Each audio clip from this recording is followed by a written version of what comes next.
Hello, we're looking at Past Life Regression and This Life Regression. This is a number 1 in a 3-video series. So please notice the links below that will relate to the other videos. And this is a kind of an explanatory video, and then the other ones are directly related to the practice. The other videos we will do a This Life regression, and in other words, we'll be looking at this timeline, using this timeline going back into this life and how our past conditioning have affected us into being and who we are at this moment. And also we'll be looking at past life. In other words, not only this life, but a past life as well. And generally when people think of regression, the words past life regression come up, but it can be also regressing. Even when we look at yesterday, we're regressing back into time. And so regression can be looking at any number of years and lifetimes that we have experienced as a human, and maybe not even as a human, maybe even beyond that. So regression therapy is something that I've been doing for a number of years. I started out as a hypnotherapist. Primarily, I work in the area of meditation and mindfulness, and I hold retreats, meditation retreats, and gatherings and things that primarily do with meditation. But I also hold gatherings and things like that deal with regression therapy. And I work with individuals in both of these areas. And this series of videos, this small course, if you will, has to do with regression therapy, and something that is growing in popularity. It's very fun. It can be very healing if that's what a person wants to use it for. And it can be very revealing at the same time. So actually, what is past life regression? Regression therapy uses a number of methods to draw back the veil of separation between the conscious and the subconscious mind. All of these modalities, whether it's meditation or hypnotherapy or regression therapy, work with the subconscious. It's kind of an intervention with the subconscious in many ways. Because the subconscious is actually the storehouse and the organizer of all of our past memories. So past life memories can be looked at as the autobiography of the subconscious. They're the personal stories that explain who we are, what we are doing now, why we're on this earth, and basically why we do what we do and why we have the interests that we do. And like I said, it's very revealing and can show us a lot of things. You don't need to be spiritual or scientific. You don't actually even need to be healing in any way, but it really helps to have an open mind about the possibilities of this modality. If you don't believe in past lives, just please continue on, because it can be a lot of fun. A lot of times we might even have a dream or something and dream of these situations that seem foreign to us, but in the same way they seem very familiar to us. And this could be actually an experience of a past life regression that you might be having in your dream. So the first experience that I had was in meditation, and so meditation can reveal these things too. Regression therapy is a therapeutic technique that is used for accessing and actually re-experiencing our past, including our past lives. And it's usually looked at as a branch of hypnotherapy, and it has grown quite a bit over the last 50 years, especially in the last 5 years. And it's being looked at as really an important addition to the healing arts. So regressions can take place in meditation, as I mentioned, and it can take place in dreams. And oftentimes when I'm working with somebody, I'll have them use their dreams and keep a journal, next to their bed. And then when they wake up.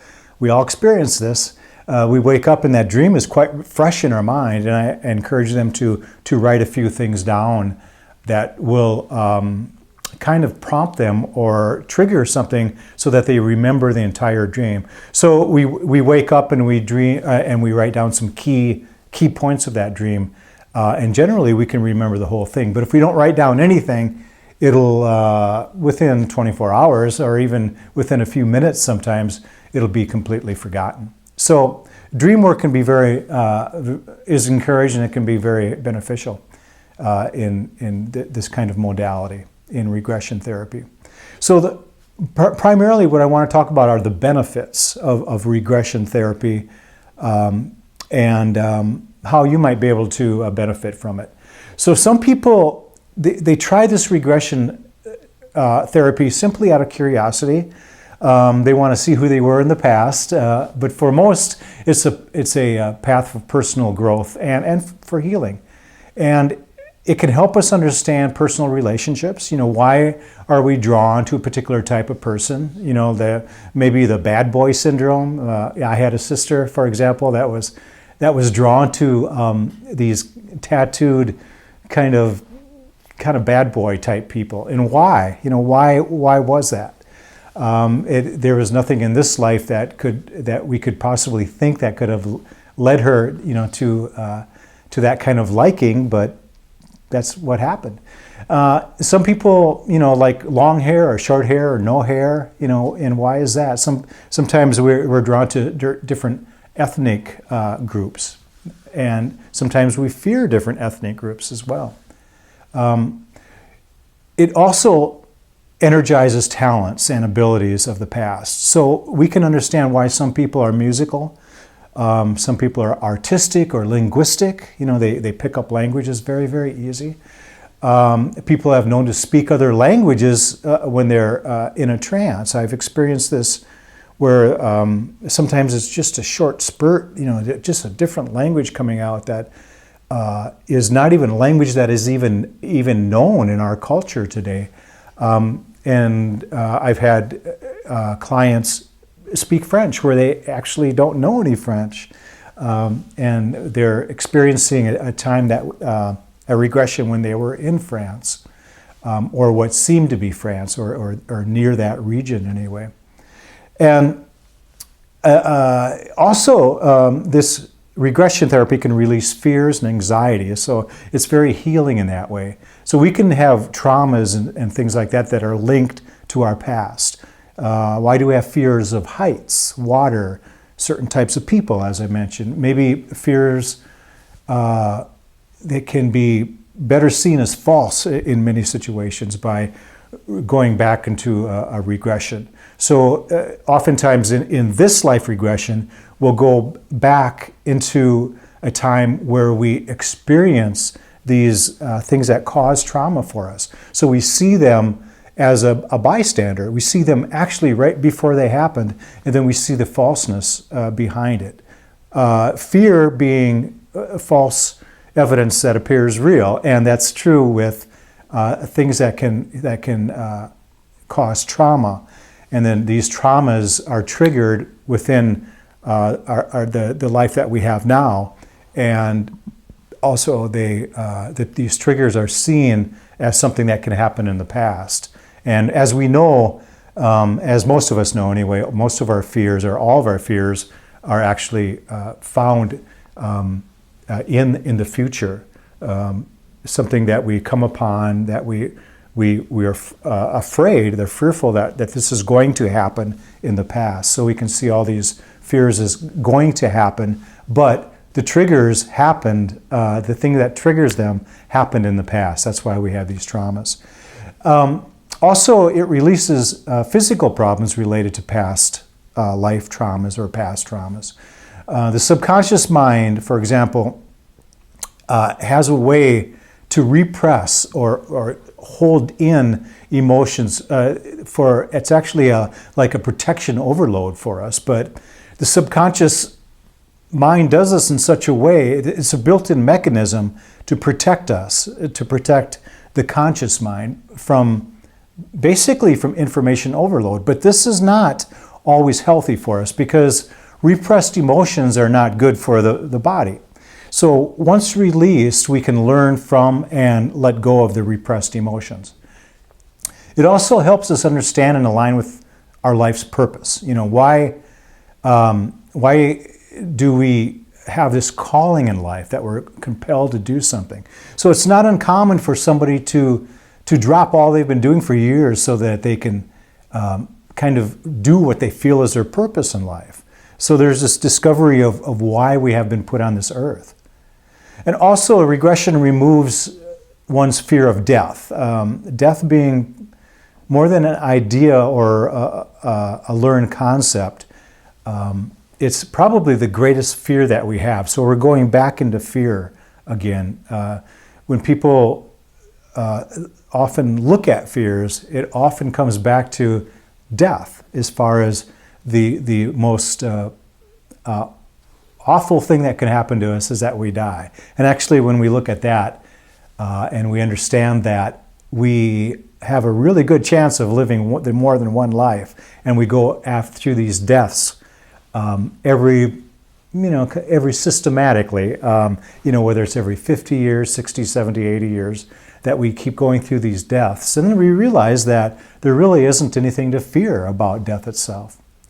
And so, again, a little bit about karma. Perhaps, one of the biggest benefits of regression work is that we learn from our mistakes. And perhaps this is why we have such a population growth in the world. And I know people laugh at this, but when it's as if we're taking out a loan and we're paying off only the interest.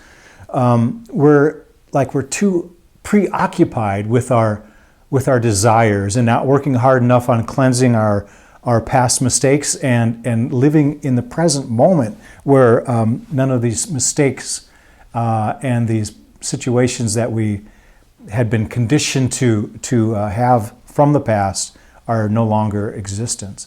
So instead we keep repeating these things again and again. And if we learn from them, and if we can actually get a picture of them and see how these things come up for us, we can heal from this.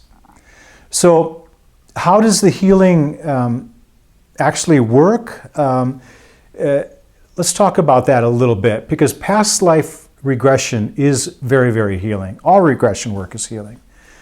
So it's not as if we were born as just a blank slate, but with both the wisdom and the scars from many situations and many lifetimes. We all carry memories from past lives and past situations into this life or into this moment. So unconscious memories that carry really an energetic charge and continue to affect us today. They may be things left undone, maybe vows that we broke, accomplishments that we didn't fulfill, for failures and mistakes, guilt, trauma, and in some cases sudden death. That we did leave things undone and we died and didn't complete them, and so many people believe that this is our reason for coming back into this life. So these charges from the past set up patterns which are continually triggered and repeated in our present life. So these patterns can be positive or they could be negative. They can affect our relationships, our behaviors, our motivations, or even our physical bodies and health. So positive patterns, they can feed our talents and show up as wisdom and influence our tastes and energize our life purpose, as we mentioned. But negative patterns, they can fuel destructive, compulsive behavior, and they can cloud our judgment, they can cause injury, and really block our way, providing a limited way through life for us, rather than experiencing that limitless, which is really our authentic self. So by making these memories conscious, we can release the patterns that they no longer serve us, freeing us to live more fully in the present. Beneficial patterns are reinforced, and negative patterns, of course, are neutralized just by our awareness of what has happened and how it has happened. So past life regression and regression is the process of healing the now by healing the past. And how it works is the practices that are a part of this video that you're about to follow. You might, hopefully, that you'll find out a little bit more about yourself, and you'll find some things that I hope that you can learn about yourself. So you want to look for messages. We will be using visualization. Visualization is not necessarily seeing with the mind's eye, but with the mind. So while in a light trance, I almost like to say just very, very relaxed. I prefer people to get into a real still presence, this state of mind where there virtually is no past or future. We're very mindful and we're very in the now, we could say.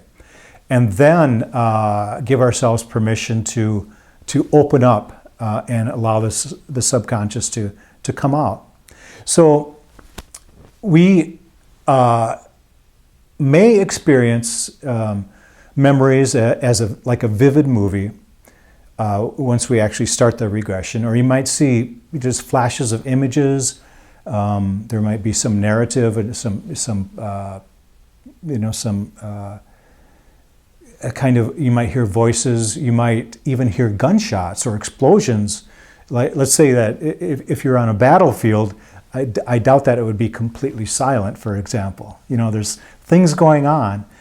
You might hear music at a dance, things like this. So it's possible to even recall smells, like smoke from a fire. If you're, I don't know, like maybe you can smell leather from the clothes or from a saddle or something like that.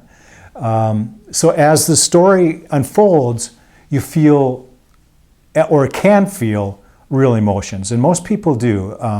These emotions that are appropriate and actually linked to the story. So it's not uncommon for my clients to actually cry. I would say that 7 out of 10 people that do a regression therapy cry, at least for a few moments, because there can be deep sadness and there can be deep happiness too. And you feel all this in the body. You can feel it in the stomach, the juices as they flow through. Because you can witness many different things. You can fall in love, and you can witness a death, and so we can witness and recall these strong emotions, pain, as if if we were being stabbed by a knife or something, there would obviously be pain there, and if we're some situations, somebody might be carrying a heavy load, like they're working hard, and then they put this load down and they just feel this relief, just like we would in real life. So, but all of these things pass very quickly as you move through the stories, through the regression, and in many situations, the death itself will move on very quickly. You might feel a death, you might just see a blackness. But it's very important to know that you are always in complete control at all times. I've never had anybody experience anything that was so traumatic and that they were stuck in a situation and couldn't get out of it, in other words. So visualizing and what I call centralizing is really a big part of what we do in a regression. The more visual, or actually the more you're able to work with images, that type of thing, the clearer you recognize any kind of images and see them as true and beneficial. And this goes with, this includes sounds and tastes and feels and virtually all emotions. So again, I want to remind you that this is the first of 3 videos, and it's really set up so that you can enjoy it and kind of relax in the moment. The other videos, the next one, you'll see video 2, is a regression in this life, and then the following video, video number 3, is a regression in a past life. And I want to remind you that if you ever have any questions about this, please get a hold of me. You can get a hold of me through the Meditation Learning Center, meditationlearningcenter.com. Or you can add to the comments below, and I will respond. Again, thank you very much, and if you have any questions, let me know, and enjoy. Thank you.